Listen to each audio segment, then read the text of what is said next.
Hello guys, welcome to my channel. In this video I am going to discuss about the Priapism. It is the persistent painful erection of the penis, and it is due to defective venous drainage leads to collection of blood in the corpora cavernosa. Only corpora cavernosa involved and not gland and corpus spongiosum is not involved. Okay.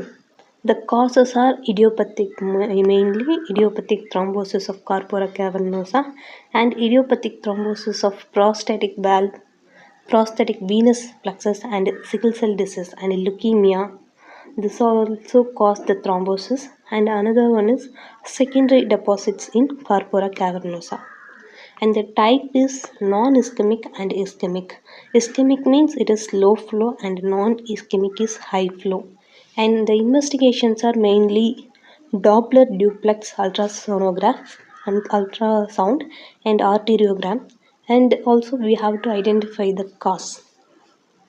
And the treatment is phenylephrine. It is the adrenergic agonist drug we have to inject in the intracavernous space.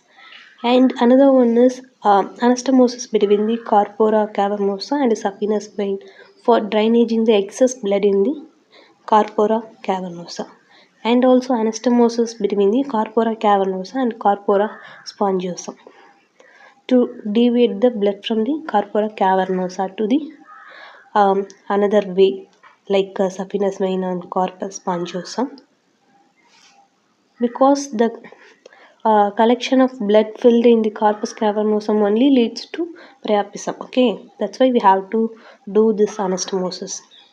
That's it. Thanks for watching. Subscribe to more videos.